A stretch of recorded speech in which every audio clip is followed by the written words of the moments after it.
I was sitting on a military transport plane, 12 hours away from home, when my sister uninvited me from the $25,000 birthday party I was paying for. Her text said, "You're out.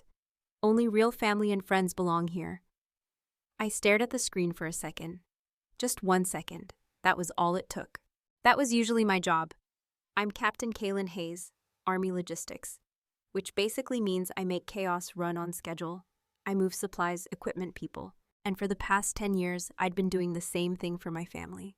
Fixing things, covering gaps, paying for what they couldn't or wouldn't. She thought I would cry. She forgot whose name was on the catering contract. The plane was loud. Engines humming, metal rattling, soldiers half asleep around me. Some guys were watching downloaded movies. Others just sat there, heads back, counting the hours. I didn't react. I locked my phone and leaned back like nothing happened. 9 months overseas teaches you something fast. You don't waste energy on first reactions. You observe, you assess, then you act. Still, I opened the message again. "You're out, short, clean, no explanation." That was Melody, my little sister, 27, always dramatic, always the center of something, but she never had the money to back it up. If something needs to get from point A to point B without falling apart, I'm the one they call. I don't panic, I plan. Our birthdays are 3 days apart, mine on the 14th, hers on the 17th. Ever since we were kids, we celebrated together. One party, one cake, one set of decorations. It was always easier that way. At least that's what my mom said. Cynthia Hayes, master of making things sound reasonable when they're not. This year was supposed to be different. I was turning 30. That number meant something to me. Not in a dramatic way, just a checkpoint. I wanted to come home from deployment and actually celebrate something that was mine. Not shared, not adjusted, not negotiated. Mine. So I planned it. Well, technically, I paid for it. I wired $25,000 to my mom 3 weeks before I shipped out. Told her to book something nice. A real venue, good food, open bar. Something that didn't feel like a rushed backyard setup with folding chairs. She sent me options. I picked one. A private estate about 40 miles outside the city. Clean, big, enough space for 150 people. Then we picked a premium catering company, not cheap, but worth it. I didn't want complaints. I didn't want corners cut. For once, I wanted things done right. I remember typing the message before the transfer. "Let's do this properly this year." She replied almost instantly. "Of course. You deserve it. I should have known right there." But I didn't. Because I was busy. 9 months in a different time zone, running supply lines, dealing with real problems, real consequences. Back home, drama felt small, until it wasn't. The plane hit some turbulence, nothing major, just enough to shake a few trays and wake a couple guys up. I opened my phone again, more messages, family group chat. I tapped it. And there it was. Melody had already been talking. Screenshots, decorations, dress ideas, a champagne tower mock-up. Champagne tower, that wasn't in the original plan. I scrolled, more pictures, a band setup, stage lighting, floral arrangements that looked like a wedding. Then I saw Trent's name pop up. Of course, Trent, the fiancé, or I guess, the almost fiancé. We hadn't even had a proper announcement yet. I kept scrolling. Then my mom's message came in. "Kaylin, your military rigidity makes people uncomfortable. Let your sister have this night." I read it twice, slow, careful. Not because I didn't understand it, but because I wanted to be sure I wasn't misreading it. Let your sister have this night, my birthday, the one I paid for. I leaned forward, elbows on my knees, phone in both hands. No one around me noticed. Or if they did, they didn't care. Everyone had their own world going on. I kept reading. More messages came in after that. Melody again. "This is bigger than a birthday anyway. It's about family. Family." That word gets thrown around a lot by people who don't actually respect it. Then it clicked. Not all at once, just piece by piece. The decorations, the scale, the upgrades, the champagne tower, the band, Trent. This wasn't a birthday party anymore. They turned it into an engagement party, for her, paid for by me. And I wasn't invited. I let out a small breath, not a sigh. Just air leaving my lungs. No anger spike, no shaking hands, just clarity. They didn't just exclude me. They erased me. 30 years old, gone from my own event like I never existed. And somehow they thought I would just accept it. I scrolled back up to the top of the chat, looked at the timeline, compared it to when I sent the money. The changes started right after the transfer cleared. Of course they did. I leaned back again and stared at the ceiling of the plane. Metal panels, exposed rivets, same view I'd been looking at for hours. Funny how things get simple when you strip them down. This wasn't emotional. This was operational. Funds transferred, plans altered, primary stakeholder removed. That's not family drama. That's misuse of assets. I unlocked my phone again, opened my email, pulled up the original receipts, venue booking, catering contract, deposit confirmations. Everything tied back to one thing. My name, not my mom's, not Melody's, mine. I didn't smile. I didn't need to, because now I understood exactly what they forgot. They thought paying meant giving control. It doesn't. It just means you haven't taken control yet. Have you ever paid for something only to realize you were never actually invited to enjoy it? Not just a party, I mean your time, your effort, your place in a family that only calls when they need something. When did you realize you were being used? Drop it in the comments. I read those. And if you've ever had to learn this lesson the hard way, hit subscribe. Because the story doesn't end with a text message. It starts there. I don't respond. I don't call. I don't argue. My hands stay steady as I reach into my bag and pull out my encrypted laptop. The screen lights up in the dim cabin. I connect to the plane's secure Wi-Fi. Login screen, banking portal, password, token code, access granted. I open the transaction history, and I start tracking exactly where my $25,000 went. I pull up the account history and start reading line by line. No emotion, just numbers, date, time, amount, routing. That's how I work. Break it down, find the pattern. The $25,000 transfer is right where I left it. Clean wire. My authorization. Sent to the joint account I kept with my mom. Family emergencies, that's what we called it. I scroll down, the first charge hits 3 days after the money cleared. Venue deposit, correct amount, matches the contract. Good. For about 2 seconds, I almost think maybe this is just miscommunication. Then I keep scrolling. Second charge, catering deposit, also correct, still clean. Then I see the next line. $6,000 wire transfer, no memo, no vendor name I recognize. I stop, zoom in, check the routing number, not the venue, not the caterer. Different bank. I scroll further. Another transfer, $7,000, same pattern. Different routing number again. My jaw tightens just a little, not anger, focus. Then the third one, $5,000, same week, 3 transfers, total $18,000, unauthorized. I sit back slightly and run it through my head. That money didn't go to the original plan. It went somewhere else. I tap into the transaction details and start tracing. Routing numbers first. That tells you where the money landed. Then I cross-reference. Business registrations, payment receivers, linked vendors. It takes a few minutes. The plane Wi-Fi isn't fast, but it's stable. First hit comes back. Luxury event services company, champagne display rentals. I almost laugh. Champagne Tower. Of course. Second routing number. Live entertainment agency, bands, DJs, private bookings. That explains the stage setup. Third one takes a little longer, then it loads.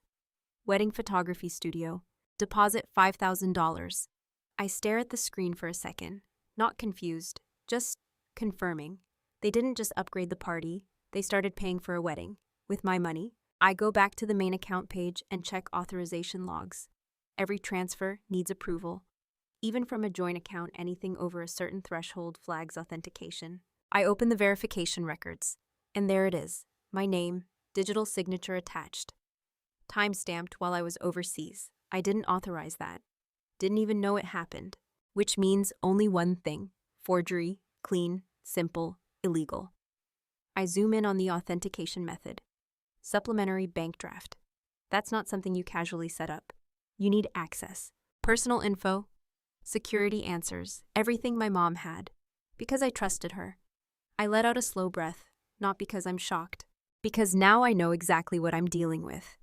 This isn't a misunderstanding. It's not family being messy, it's fraud. Federal-level fraud. Wire transfers across state lines. Forged authorization. That's a felony. I don't react right away. That's the difference between emotion and training.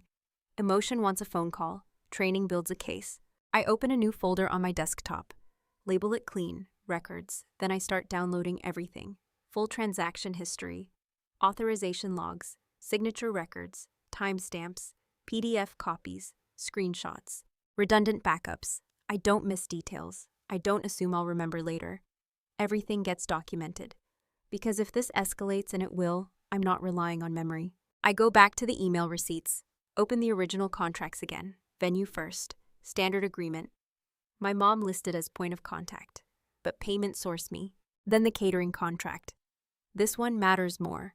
I scroll slowly this time, line by line, not looking for what I expect, looking for what they missed.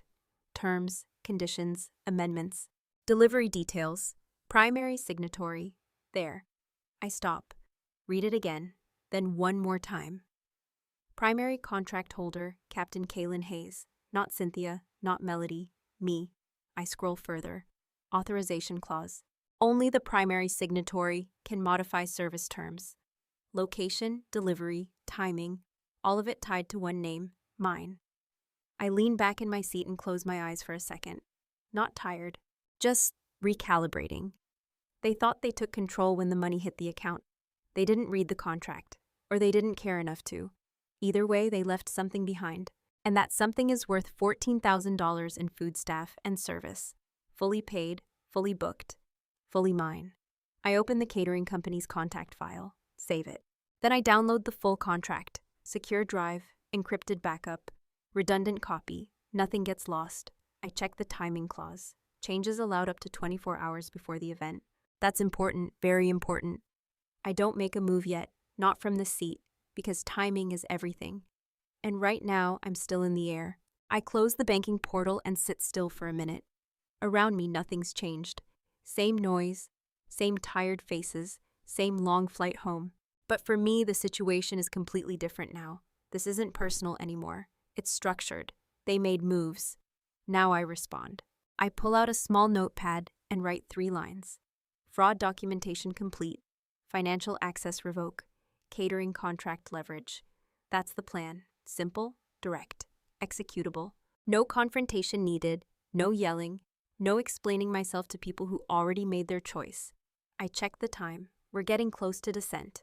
I pack the laptop carefully, slide it back into my bag. Phone goes on airplane mode. I don't open the group chat again. Nothing in there matters now. I've already seen everything I needed to see. The rest is just noise. The plane starts its descent, slight angle shift, engine tone changes, people wake up, stretch, adjust their seats. Normal end-of-flight routine.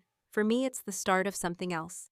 Wheels hit the ground hard, quick bounce, then steady roll. We're back, home soil. I wait my turn, no rush. Grab my bag when the line moves, step off the plane into the terminal. Air feels different, cleaner. Or maybe I just see things clearer now. I don't check my phone. I don't call a ride. I walk straight to long-term parking. Not to my mom's house. Not to anywhere near that mess. I pull out of the lot and head straight for base. Fort gates come into view about 30 minutes later. Security checkpoint. IDs ready, routine, controlled, predictable, the way things should be. I hand over my ID. I tap into the authorized users list and start removing names. No hesitation. Cynthia first.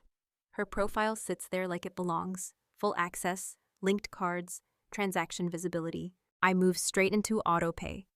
This is where the real dependencies live. Cynthia's car insurance pops up first. Monthly payment, pulled directly from my account.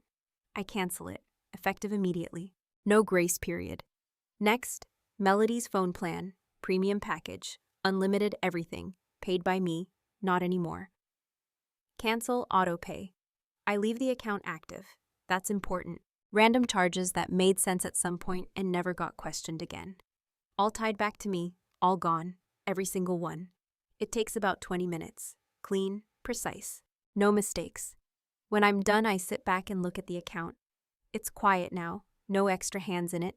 No hidden drains. Just mine. The way it should have been from the start. I lock the phone and set it down on the table. No announcement. No message explaining what I just did. Because explanations are for people who didn't already know what they were doing. They knew. They just didn't think I would do anything about it. I stand up and walk to the kitchen, grab a glass of water, drink it slowly, calm, steady. Outside the base is moving like it always does. cars passing, distant voices, routine. Inside everything is quiet. Then my phone lights up. I don't touch it. It lights up again and again, calls, messages, notifications stacking one after another. I let it sit, let it ring, because I already know what it is. About an hour later, I pick it up. Not to answer, just to observe. Missed calls. Melody, Cynthia. Melody again. Then a string of texts. I open Melody's first. What did you do? Next one. My card just got declined. Another. I'm at the salon. This is embarrassing. Fix it. I scroll. More messages. Kaylin, this is not funny. I swear if you're doing this on purpose, I stop reading. No need. I switch to voicemail. First one is from Cynthia. I press play. Her voice comes through sharp, controlled at first. Kaylin, there's an issue with the bank. My card isn't working. Melody's card isn't working. You need to call them and fix this immediately. Pause. Then the tone shifts. More edge. This is not the time for one of your moods. We have an event tonight. People are counting on us. Another pause. Then frustration bleeding through. Call me back. Now.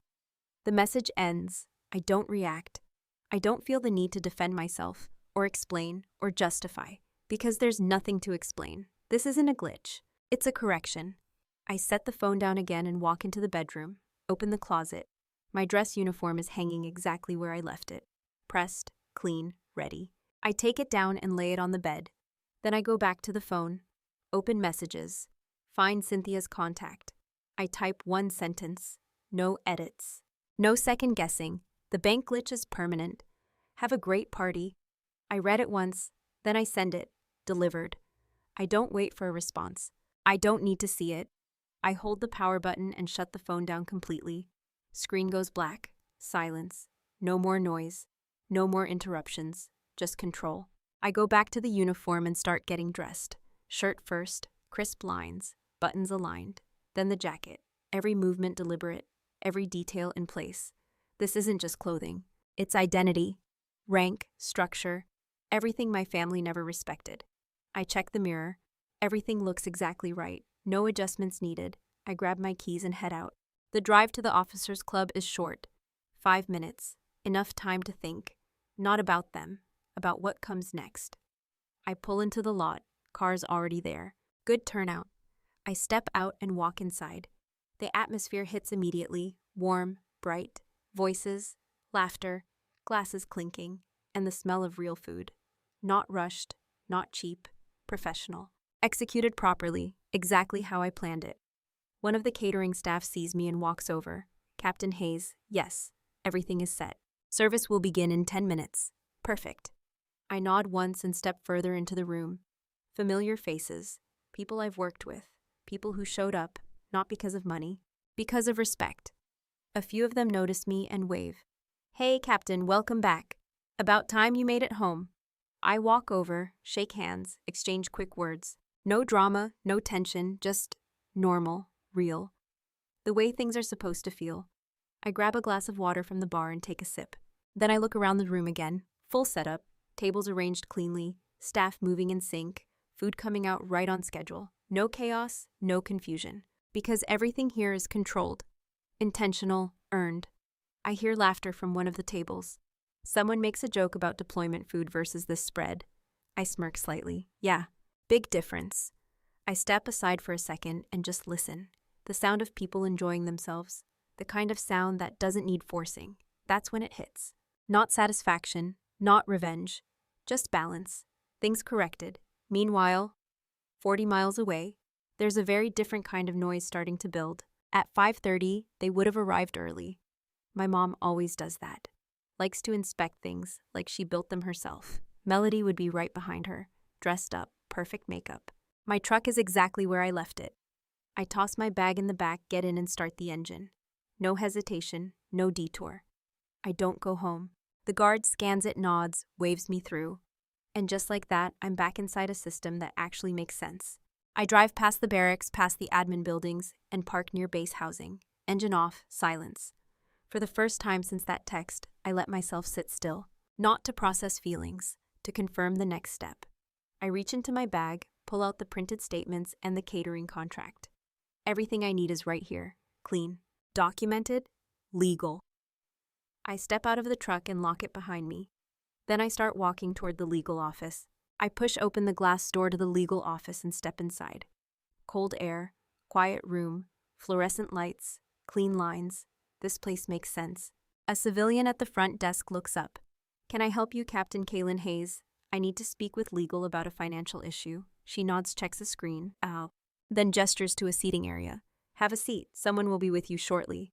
I sit, back straight, folder on my lap, no scrolling, no distractions, just waiting. A few minutes later, a major steps out from the hallway. Late 40s, calm face, reads people for a living. "Captain Hayes." I stand. "Yes, sir. Come on back." His office is simple. Desk, 2 chairs, files stacked with purpose, not clutter. He closes the door behind us. "Have a seat. What can I help you with?" I place the folder on the desk and open it. "I need confirmation on 2 things. Wire fraud and contract authority." He raises an eyebrow slightly, not surprised, just interested. "All right, start from the beginning." I don't ramble. I transferred $25,000 to a joint account I share with my mother. Intended use was a venue and catering contract for a private event. Funds were partially used as intended. Then 3 additional wire transfers totaling $18,000 were made without my authorization. I slide the printed statements across the desk. He picks them up and scans. I continue. "The transfers were approved using a forged digital signature tied to my credentials while I was deployed overseas." He stops reading for a second and looks at me. "You're certain it wasn't you? Positive?" He nods once and goes back to the documents. Routing numbers traced to third-party vendors. Champagne service, live entertainment, wedding photography deposit. I let that sit. He finishes reviewing the pages and sets them down carefully. "That's wire fraud. Straight, no hesitation. Across state lines with forged authorization. That's a federal offense." I nod. I assumed as much. He leans back slightly. "You want to pursue charges I don't answer right away?" "Because the answer isn't simple." "Yes," I say, "eventually." He watches me for a second. Measuring, but not today. Now he nods again. "Understood." I reach into the folder and pull out the catering contract. This is the second issue. He takes it and starts reading. I stay quiet. Let him find it. That's how you get confirmation without bias. He flips through the pages, slows down near the middle, then goes back a page. There it is, Clause 7. He taps the paper once. "You're the primary signatory." "Yes, sir." He reads the clause out loud. "Primary signatory retains exclusive authority to modify delivery location within a 50-mile radius, up to 24 hours prior to event execution." He looks up. "This is a strong contract." I thought so. He gives a small nod. "You don't need anyone else's approval, not your mother's, not the venues, not the caterers beyond standard notification." "Correct." He sets the contract down. "So what's your plan?" I don't hesitate. "I'm not canceling the event." He waits. "I'm redirecting it." That gets a slight reaction, not surprise. Respect. We're Officers Club. He leans back again, thinking it through. "That's within range." "Yes, sir." Timing within the 24-hour window. He exhales once through his nose. "That's clean." I nod. "No breach of contract. No financial loss on your end. Full service delivery, just at a different location." "Exactly." He folds his hands on the desk. "And your family. They'll show up to an empty kitchen." He doesn't smile, but he understands. "This doesn't interfere with potential legal action on the fraud side," he adds. "Separate issues." "Understood. You document everything. You don't engage emotionally. If they escalate, you escalate through proper channels." "Yes, sir." He taps the contract again. "You're within your rights here. That's all I needed. Confirmation, not permission." I stand and gather my documents. "Thank you for your time." He nods. "Captain, handle it clean." "I will." I step out of the office and back into the hallway. Same quiet, same structure, everything exactly where it should be. I don't stop walking. I head straight to my truck, sit down, close the door. Then I pull out my phone, no hesitation. I scroll to the catering company contact. Director's line. I press call. It rings twice. "Good afternoon, this is Daniel." "Daniel, this is Captain Kaylin Hayes. Primary contract holder for the Ashford Estate event scheduled this weekend." Pause. Then his tone shifts. Professional, alert. "Yes, Captain Hayes. How can I assist you? I'm calling to formally modify the delivery location under Clause 7 of the contract." Short silence, then papers moving on his end. Yes, I see the clause. What is the new delivery address? I give it to him. Officers Club, Fort. I spell it out clearly, no confusion. Another pause. Longer this time. That is a military installation. Yes. We would need clearance for entry. I'll handle that. You'll have full access at the gate. Your vehicles and staff will be pre-registered. He considers it.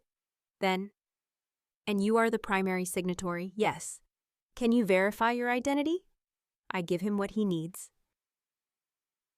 Contract ID, personal verification, military credentials. He types, checks, then confirmed. That's it. No argument, no pushback. Because legally, there's nothing to argue. All right, Captain Hayes. We will reroute the delivery. Same time, same service package. Understood. 4 refrigerated trucks will be dispatched to the new location. Thank you. I end the call. And just like that, the food is mine, not stolen, not canceled, reassigned, legally, clean. I sit there for a second with the phone in my hand. No adrenaline spike. No rush, just completion of a step. They wanted the party, they can keep the decorations. I'll take the part that actually matters. I start the engine and drive to base housing. Park, grab my bag, head inside.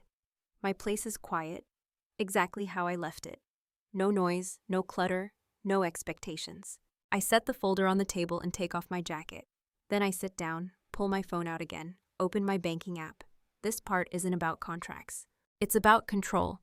Because for years, I didn't just fund emergencies. I funded habits, dependencies, comfort zones that weren't mine to maintain. That ends now. I scroll through linked accounts, authorized users, auto-pay setups, everything tied back to me. I don't rush. Each action gets checked, confirmed, executed, one by one. No announcements, no warnings, no second chances. While somewhere off base, 4 refrigerated trucks are being rerouted to a federal installation, I start cutting off every financial line my family has been using to bleed me dry. I select it, confirm removal. The system asks if I'm sure. Yes, processing, done. Just like that, her access is gone.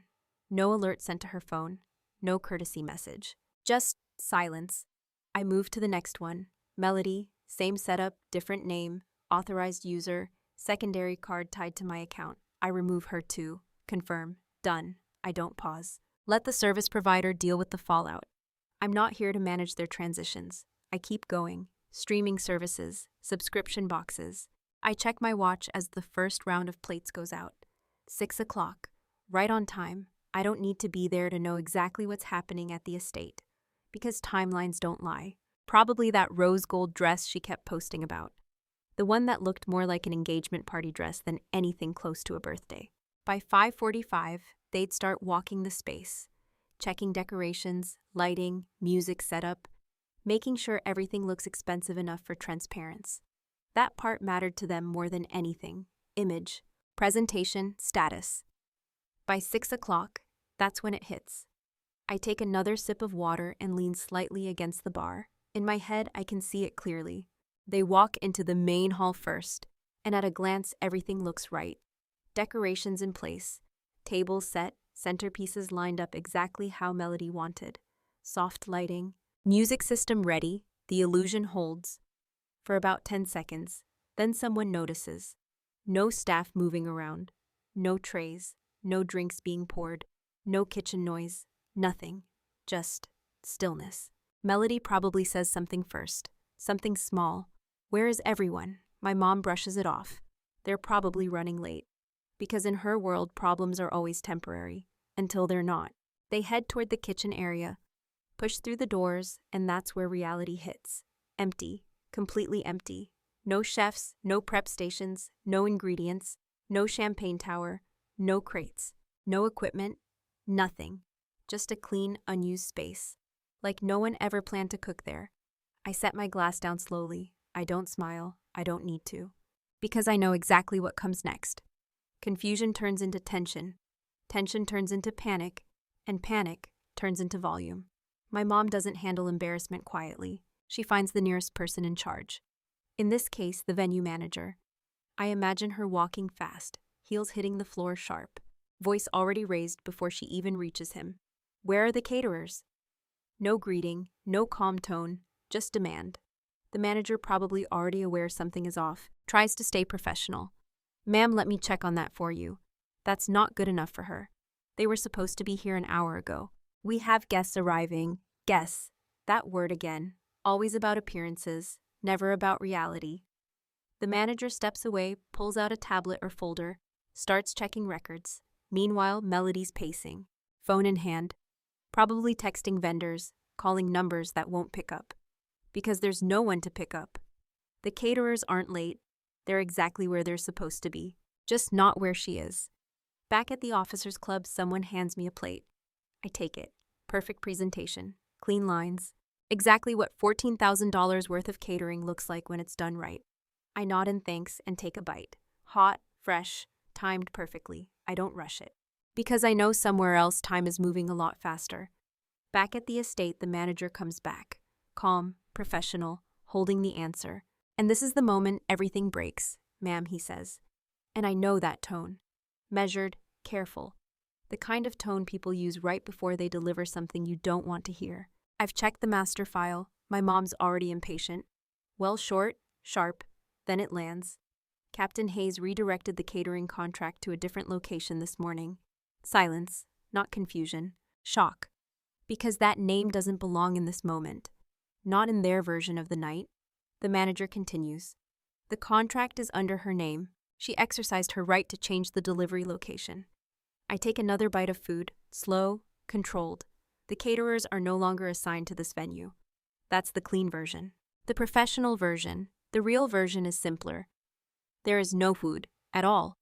I can almost see Melody's face at that exact second. The way it shifts, from confident, to confused, to something else, because now she understands. This isn't a delay, this isn't a mistake. This is intentional, and more importantly, it's legal. No one to yell at, no one to threaten, no one to fix it. I chew slowly and look around the room. Everything here is running like it should, because it's built on control, not assumption. Back at the estate, reality keeps stacking. Guests start arriving, cars pulling up, doors opening, people stepping out dressed for something elegant, expecting a full evening, food, drinks, experience. Instead, they get silence, confusion, and eventually, tap water. I can already hear the questions. Is dinner delayed? Are they setting up? Should we wait? And then the looks. The kind people try to hide, but can't. Because absence is obvious, especially when it's supposed to be the centerpiece. No champagne tower, no appetizers, no staff moving through the room. Just empty tables and forced smiles. Transparents are there too. That's the part that matters most to Melody. Wealthy, connected, used to a certain standard. And right now that standard doesn't exist. Because it's sitting here, on these plates, in this room, 40 miles away. I finish my plate and set it aside. Clean, no waste, no rush. I don't need updates. I don't need photos. I already know how this plays out. Because pressure reveals everything. And right now they're under it, heavy, unavoidable. My mom doesn't handle that well. She'll try to push, blame someone, find a way to regain control. But there's no lever left to pull. No vendor to threaten. No payment to reverse. No solution she can force into existence. Because she's not in control anymore. I am, and she knows it now. That's when the anger hits. Not the loud kind, the desperate kind, the kind that needs a target. And there's only one place left to point it. Me. I step away from the bar and move toward one of the tables. Someone pulls out a chair for me. I sit, join the conversation. Normal, easy, like none of this exists. Because here it doesn't. Somewhere out there my mom is walking fast again. Not pacing, moving, purpose, direction. Toward her car. Because now she needs to fix this. Face to face. The only way she knows how. And for the first time all night, she's finally coming to me. I'm halfway through a conversation about deployment rotations when the room shifts. Not loud, subtle. The kind of shift you only notice if you're used to reading environments. Voices dip. A few heads turn toward the entrance. I don't look right away. I finish the sentence I'm in the middle of. That route cuts 3 hours off the supply chain if you don't get flagged at inspection. A couple of nods. Someone makes a note. Then I hear it. Heels on hard flooring, fast, sharp, out of place. I set my glass down, and now I look. Cynthia, straight through the door like she owns the building. Melody right behind her, still in that rose gold dress, makeup perfect, eyes not, red tight, holding it together by a thread. They made it past the gate. That tells me everything I need to know. She didn't ask permission. She forced her way in. Probably tailgated a contractor vehicle, slipped through security before anyone could stop her. That works in civilian spaces, not here. But she doesn't know that yet. The room goes quiet, not completely silent, but enough. Enough for everyone to feel it. 50 officers, NCOs, personnel, all watching, not confused, just observing, because this doesn't happen here, not like this. Cynthia doesn't slow down. She walks straight toward my table, no hesitation, no awareness. Just anger, pure, uncontrolled anger. What did you do? Her voice cuts through the room, sharp, loud, unfiltered. I don't answer. I don't stand up. I just look at her. Let her say it. You think this is funny, she continues. You stole the catering. You humiliated us in front of everyone. There it is, her version of events. Always centered around her. Always missing the part where she started it. Melody steps closer, but she doesn't speak. She's looking around, taking it in, the uniforms, the structure. The fact that nobody here is reacting the way people do in her world. No one is rushing to calm Cynthia down. No one is backing her up. They're just watching, because here behavior has consequences. And she's about to learn that. You need to fix this, Cynthia snaps. Right now, call them, send the food back. Or, you pay for everything we lost. I pick up my napkin, fold it once, and set it on the table. Slow, deliberate. Then I stand. Not fast, not aggressive. Just controlled. I face her directly, still not raising my voice. You're making a scene, I say. Simple, neutral. That only makes it worse. A scene she fires back. You ruined an entire event. Do you have any idea who was there? I hold her gaze. Yes. That word lands harder than anything else, because it's not defensive. It's factual. She takes a step closer. You embarrassed this family. There it is again. Family, used like a shield. I don't respond. Because this isn't a conversation anymore. It's an exposure, and it's happening in the worst place possible for her. A new voice cuts in. Calm, firm, used to being obeyed. That's enough. I don't turn. I already know who it is. 2-star General Harris, my commanding officer. He steps forward from across the room. Presence alone shifts everything. The room straightens. People sit a little taller. Attention sharpens. Cynthia doesn't recognize him. That's her second mistake. You need to lower your voice, he says. Not loud, but final. She turns toward him, irritation flashing across her face. And who exactly are you to tell me? She doesn't finish the sentence, because the temperature in the room drops instantly. Not emotionally, structurally. Every person here knows exactly what just happened. She snapped at a general, on a military base, in a controlled environment. That's not just disrespect. That's a problem, a real one. 2 military police officers step into the room, fast, quiet, but very visible, full gear, weapons secured, presence undeniable. They don't rush, they position. One near the entrance, one slightly to the side, blocking exits, standard procedure. Cynthia finally registers what's happening. Her voice wavers for half a second. Then she pushes through it. This is ridiculous. I'm her mother. She stole from us. There it is, the claim, the accusation, thrown into a room full of people who understand contracts authority and chain of command. I take one step forward, close enough that she can't pretend I'm not addressing her directly. Then I speak, calm, clear, no emotion in it. You uninvited me, I say. I let that sit, just long enough. Then so I took my food with me. Silence, not awkward, heavy, because everyone understands exactly what that means. Ownership, authority, control. Cynthia stares at me, not yelling now, just stunned. Because for the first time she doesn't have a counter. No argument, no spin, nothing that works here. Melody looks like she might say something. Her mouth opens slightly, then closes. Because she knows it too. This isn't their environment. This isn't a place where volume wins. General Harris gives a slight nod. That's the signal. The MPs step in, professional, efficient. Ma'am, you need to come with us. Cynthia pulls her arm back. Don't touch me. Wrong move. They don't escalate. They adjust. Firm grip. Controlled.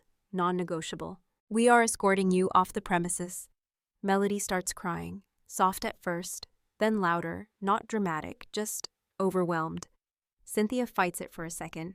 Not physically, but verbally. You can't do this. This is my daughter's, she stops. Because even she hears how that sounds now. This isn't her space. This isn't her event. This isn't her control. They guide her toward the door, step by step. No force beyond what's necessary, but no hesitation either. Melody follows, tears running, makeup starting to break. That perfect image from earlier gone, completely. The room stays silent as they're escorted out. No one laughs, no one comments, because this isn't entertainment, it's consequence. The door closes behind them, and just like that, the noise is gone. I don't move right away. I stand there for a second, then I sit back down. Pick up my glass, take a sip. Conversation doesn't restart immediately, but it does come back, slowly, naturally, because structure restores itself. General Harris looks at me for a moment, then gives a small nod, not approval, acknowledgement. I return it. Nothing more needs to be said. Around me, people go back to eating, talking, living in a space that makes sense. Outside, things are very different, because being escorted out of a military base by armed personnel, that doesn't stay private. That doesn't get smoothed over. That follows you. And for Cynthia, that moment just took everything she thought she had and stripped it down to nothing. I wake up early without an alarm. Habit. The room is quiet, clean, still exactly the way I left it. For a few seconds, I just sit on the edge of the bed and let everything line up. No chaos, no noise, no missed variables, just a clear next step. I stand, get dressed, and walk into the kitchen. Coffee first. Black, no rush. I don't turn my phone on right away, because I already know what's waiting on the other side of that screen. Questions, accusations, narratives being built without me, I let them have that, because none of it matters. Not when the facts are already documented, not when the timeline is locked, not when I'm not playing that game. I take a sip of coffee and finally power the phone on. It lights up instantly, notifications flood in, messages, missed calls, social media alerts. I ignore the calls. Go straight to the one place I know they'll try to control. Facebook. Cynthia's page is public. Of course it is. I open it. And there it is. A long post, carefully written, emotional tone, just enough detail to sound believable. She's been under a lot of stress since deployment. I keep reading. It had some kind of breakdown. Lashed out and sabotaged an important family event. We're just trying to support her. I stop there. That's enough. Clean narrative. Victim framing. Classic. Turn the person who set boundaries into the unstable one. Make it look like concern. Package it as love. I scroll the comments. People buying it. Praying for your family. So sorry you're going through this. She needs help. I don't feel anything reading it. No anger. No urge to respond. Because arguing in comments is for people without evidence. I close the app, set the phone down, and finish my coffee. Then I pick it back up and open my contacts. Legal Courier Service. Pre-saved. I press call. Good morning, this is Apex Courier. This is Captain Kaylin Hayes. I need a same-day certified delivery. Address I give it. My mom's house. Contents are legal documents. Signature required. Understood. Pick up within the hour. Confirmed. I end the call. Then I open the folder on my laptop. Everything is already prepared. Demand letter, drafted yesterday. Reviewed by JAG, tight, direct. No wasted words. Attached to it are the bank statements, highlighted, time-stamped, signature records included. Forgery clear as day, no room for interpretation. I print everything, 2 copies, 1 for delivery, 1 for my records.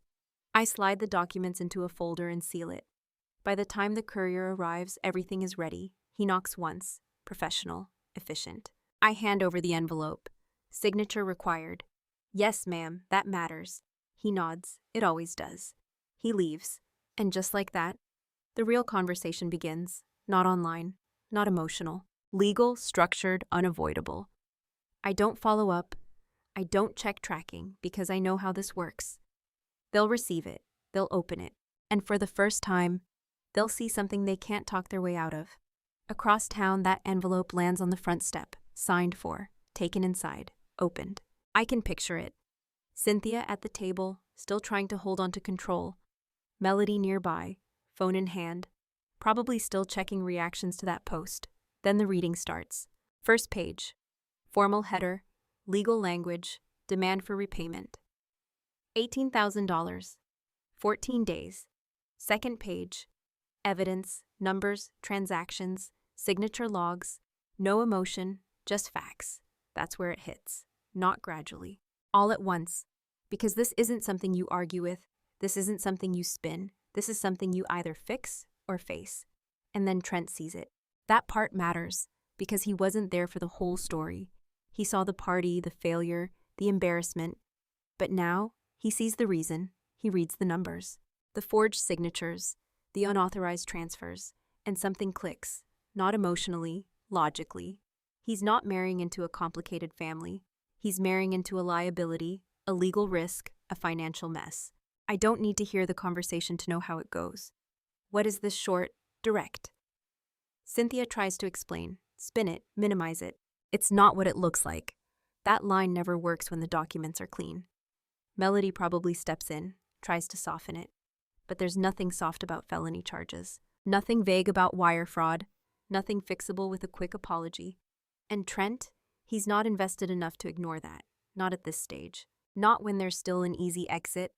So he takes it, calls it off, engagement done, just like that. No big scene, no drawn-out argument, just a decision, clean, final. And Melody's world collapses right behind it. The dress, the party, the image she built, gone. Not because I attacked it, because it wasn't real to begin with. You can't build something solid on stolen money. Eventually it shows. I sit at my table going through my own paperwork, calm, focused, not checking updates, not waiting for reactions. Because I already know the outcome. 14 days, that's the clock. That's the only thing that matters now. Repay or escalate. No middle ground, no negotiation, no emotional appeals, just consequences. Somewhere across town, panic is starting to replace confidence. Because now it's not about image. It's about survival, and for the first time, Cynthia doesn't have control. She has a deadline, and no way out. Which means eventually, she's going to do the only thing left. She's going to call me. I let the phone ring twice before I answer. Not out of hesitation, out of control. Day 13. She waited until the last possible moment. That tells me everything. I don't say hello, I just pick up. There's breathing on the other end. Uneven, shaky, then her voice comes through. Not sharp, not controlled. Broken. Kaylin, she's crying. Not the dramatic kind. Not the kind she uses when she wants something small. This is different. This is fear. Real fear. You can't do this, she says, voice cracking. Please, I need more time. I don't respond. I let her talk. Because people like her fill silence with truth when they panic. I don't have that kind of money just sitting there, she continues. I thought we could figure something out. A payment plan, or she stops herself. Because even she hears how weak that sounds now. This isn't a negotiation. This is a deadline. I'm your mother, she says. There it is, the last card. The one she always plays. The one that used to work. I sit back in my chair. The room is quiet. No background noise. No pressure. Just her voice coming through the speaker. And for the first time, it doesn't carry weight. I speak. Slow, even. You were my mother when you forged my name. She goes silent. I don't raise my voice. I don't rush the words. You were my mother when you moved money that wasn't yours. Still nothing. You were my mother when you uninvited me for my own birthday. I let that sit. Because that's the part she understands. Not the law, not the contract, the choice, the intention. You have exactly 24 hours, I say. Flat, clear, no extensions. No negotiations. Her breathing gets heavier. Kaylin, please, I don't interrupt. I just finish. Wire the full amount. Silence. Then a quiet, desperate, I could go to jail. Yes. I don't soften it. I don't dress it up. Because this is the first honest moment we've had, and I'm not ruining it. I don't want that for you, she says quickly. I just need... You had options, I cut in. Still calm. You made your choices. That's it. No lecture, no emotion. Just facts. She starts crying harder now. Words breaking apart. Trying to find something that still works, something that still controls me. But there's nothing left. Because I already removed every lever she had. I glance at the clock, then I say the last line. You have 24 hours, and I hang up. No goodbye. No pause. Just done. I set the phone down on the table, not gently, not aggressively, just finished. The room stays quiet. Nothing shifts. No emotional crash, no second guessing, because this wasn't about hurting her. It was about ending something, cleanly, completely. The next day passes without noise. No calls, no messages, no updates, just time moving forward. Then late afternoon, the transfer hits. $18,000. Full amount, one payment, no note, no apology, just compliance. I open the transaction details. Verify everything, routing, timestamp, clear, complete. I close the app. And that's it. No celebration, no relief, just closure. Later that evening, I hear through someone else what happened. Cynthia took out a high-interest loan against the house. Last option, fast money, bad terms. But enough to cover the damage. Melody moved back in, same room, same house. Different reality, no engagement, no wedding, no illusion left to maintain. I don't reach out, I don't check on them, because that part of my life is over, not paused, not strained, ended. I pick up my phone and open contacts. Cynthia, block, no hesitation. Melody, block, same, no drama, no message explaining it. Because boundaries don't need announcements. They just exist, and if someone crosses them, they don't get access anymore. I set the phone down and look around my place. Quiet, ordered, mine, no hidden costs, no unexpected demands, no emotional debt tied to every decision. Just space. The kind you build when you stop letting people take pieces of you without asking. A few days later, I'm back at the Officers Club. Not for an event, just dinner. Normal night, same people, same atmosphere. Someone waves me over. "Captain, you joining us?" I nod and take a seat. Conversation starts. Easy, no tension, no history hanging over it. Because these people didn't show up for what I could give them. They showed up because of who I am. That's the difference. And once you see it, you can't unsee it. I take a sip of my drink and look around the table. This is what it's supposed to feel like. Respect. Balance.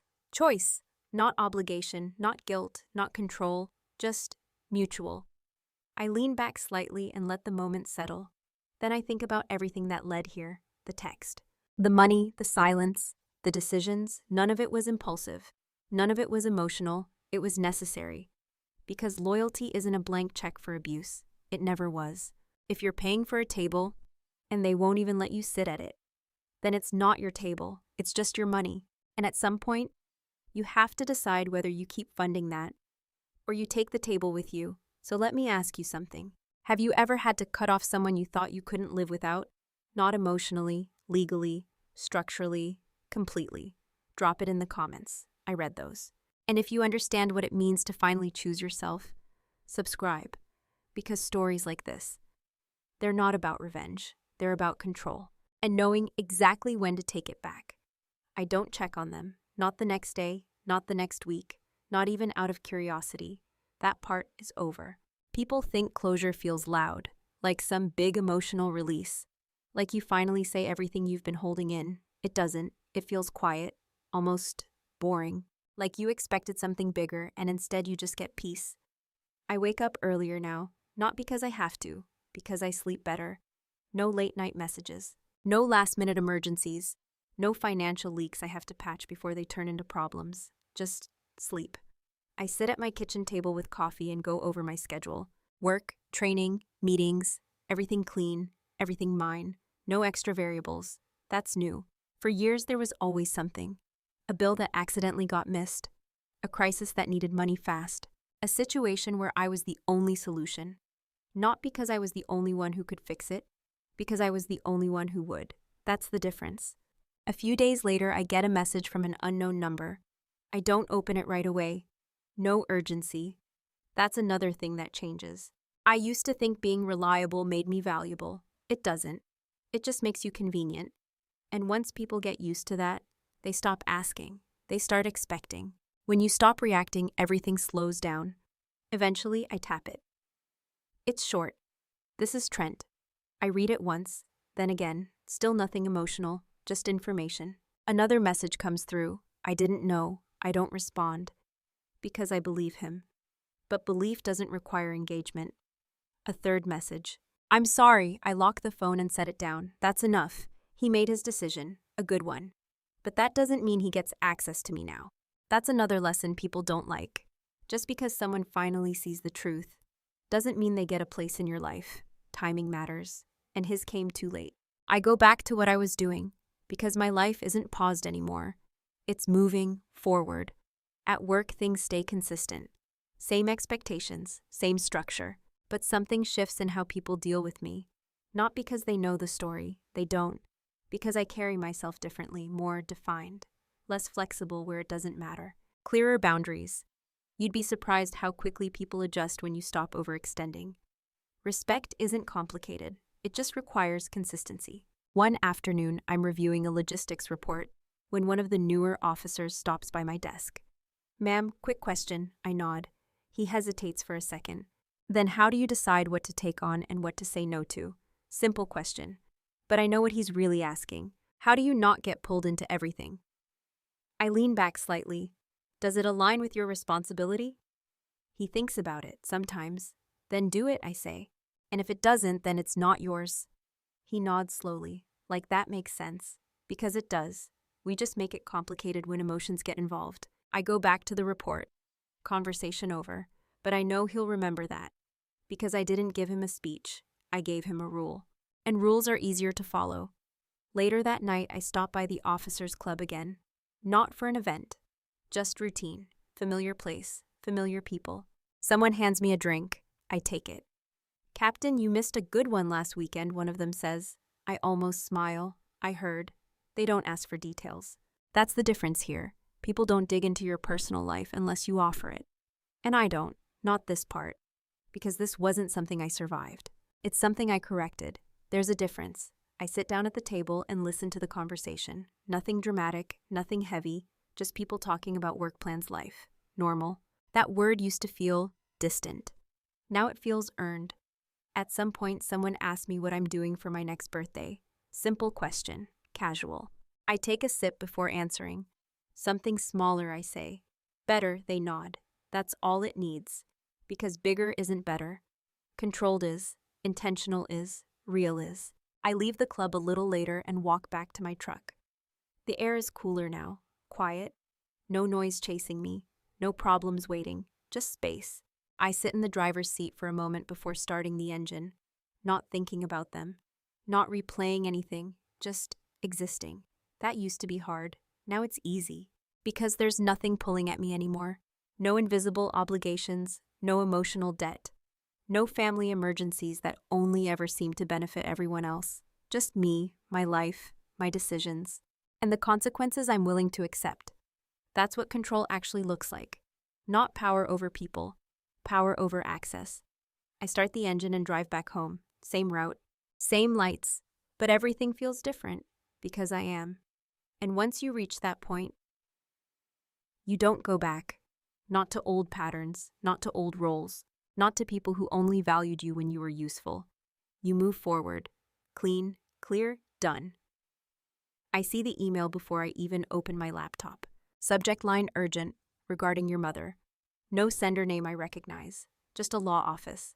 I don't rush to open it. I finish what I'm doing first. That's new. Before, anything with my family's name on it would have pulled my attention immediately. Now it waits. Everything waits. I open the email after a few minutes. Short, professional, no emotion. We represent Cynthia Hayes regarding a financial matter. She is requesting to discuss potential restructuring of her repayment obligations and would like to open a line of communication. I read it once, then again. Same message, different angle. Not a phone call, not a breakdown, a lawyer. That means she's trying to regain control. Not emotionally, structurally. That's smarter. Too late. I don't respond right away. I lean back in my chair and think it through. Not about her, about the move. Why now simple? The loan, high interest, fast approval, bad terms, those always come with pressure. Monthly payments that don't wait, deadlines that don't bend. She thought paying me would end it. It didn't, it just shifted the problem. And now she's trying to pull me back in to help fix the next one. Different wording, same pattern. I open the attachment, a formal request. Temporary adjustment. Family resolution, mutual understanding. I almost laugh. That language only shows up when someone wants to undo consequences without admitting fault. I close the document. No reply. Instead, I open a new message, not to her, to my own legal contact. Short, direct. Received communication from third-party counsel representing Cynthia Hayes.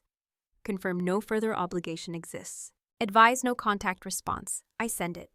Because this isn't emotional anymore. It's procedural. 10 minutes later, I get a reply. Confirmed. Debt satisfied in full. No legal obligation to engage. Recommend no response. That's all I need. I close the email, and I leave it there. Unread thread. No engagement. No reopening the door. That's the part people struggle with. They think boundaries are about saying no once. They're not. They're about holding that no every time it gets tested. And it will get tested. Over and over, just in different forms. Phone calls, messages. Now legal language, same intent, access. I shut the laptop and stand up. Stretch once. Then I grab my keys and head out. Work doesn't stop. Life doesn't pause. That's another thing I learned. You don't wait for closure. You build around it. At the motor pool, things are already moving. Equipment checks, schedules, people working through their lists. I step into it without missing a beat. Because this is what I do. This is what I control. Not people, not their choices. Just my systems, my responses, my boundaries. A few hours pass before I even think about that email again. Not because I'm avoiding it, because it doesn't matter, and that's the real shift. When something that used to control your mood doesn't even interrupt your day. Later in the afternoon, I get pulled into a quick meeting, logistics issue, delayed shipment, nothing dramatic, just a problem that needs a solution. I listen, ask a few questions, then lay out the adjustment, reroute through the secondary channel, cut the middle checkpoint. You'll save time and avoid the backlog. They nod, write it down, execute. Simple. That's the kind of problem I deal with now. Clear inputs, clear outputs. No emotional variables, no hidden costs. After the meeting, I step outside for a minute. Fresh air, quiet. Phone buzzes in my pocket. I check it. Same email thread. New message. Different tone. Kaylin, please. I know you're seeing this. I just need to talk. Not from a lawyer, from her. She found another way in. She always does. I read it. Then I lock the screen. No reply. Because nothing has changed. Not the facts, not the outcome, not my decision. That's the part people don't understand. Closure doesn't require a final conversation. It requires a final decision. And I already made mine. I put the phone away and head back inside. Work continues. Day moves forward. Exactly as it should. That night, I'm back at home. Same routine. Dinner, quiet, no noise. I sit at the table and think for a moment. Not about her, about the pattern, how long it ran, how normal it felt, how easy it was to justify. Family, responsibility, helping out, all words that sound good. Until you realize they were only going one direction. Out of you, never back. That's not family. That's extraction. And once you see it that way, you can't pretend anymore. I stand up, rinse my plate, and set it in the rack. Everything in its place. Everything where it belongs. That's the standard now, not just in my home, in my life. I check my phone one last time before turning in. No new messages. Or maybe there are. I don't check. Because it doesn't matter. Access is gone. And this time, it stays gone. I leave the phone face down and don't touch it until morning. That used to feel impossible. Now it's just normal. No late night checking. No waiting for something to blow up. No part of me expecting a problem to land while I'm asleep. That's the first thing you notice after you cut something off the right way. The silence doesn't feel empty. It feels earned. I get up, go through my routine, and head out early. The base is quiet at this hour. Fewer cars, fewer voices. Just movement where it needs to be. I like it like this. Clear, predictable, no surprises. I step into the office and start my day before anyone else gets in. Reports, schedules, adjustments, everything clean, everything in front of me. That's where my attention stays now, not behind me, not on things I already resolved. Around mid-morning, one of the senior NCOs stops by. "Ma'am, got a quick minute?" I nod. He steps in and closes the door halfway. Got a situation with one of the new guys. Keeps overcommitting, taking on things outside his lane, starting to fall behind on his actual responsibilities. I don't react right away. Because I've seen that pattern before. I've lived that pattern. What's he trying to prove, I ask. The NCO shrugs slightly. Probably that he's dependable. I lean back a little. That's not what he's proving. He waits. He's proving he doesn't know where his line is. That lands, because it's simple. And it's true. Have him list everything he's responsible for, I continue. Then everything he volunteered for. Make him see the difference. The NCO nods. Got it. He leaves. And I go back to work. But that conversation sticks for a second. Not because of him. Because I recognize it. That was me, for a long time. Taking on things that weren't mine. Fixing problems I didn't create. Paying costs I didn't owe. Not because I had to. Because I didn't know how to stop. That's the part no one talks about. You don't just get used. You train people how to use you, and once that system is in place, it runs until you shut it down, completely. No partial fixes. No, this time is different. Just off. Around lunch, I head over to the officers' club again. Same spot, same routine. It's not about the place. It's about what it represents. Consistency, no hidden expectations, no shifting rules. I grab a table and sit down. A couple people join me. Conversation starts easy, work stuff. Random stories, nothing heavy. At some point, one of them asks, "You ever go back home much?" Simple question, no pressure behind it. I take a second before answering. Not anymore. They nod. No follow-up, no digging. Because here, people respect the line the first time you draw it. That's the difference. I finish my meal and head back out. Phone buzzes again. I check it this time.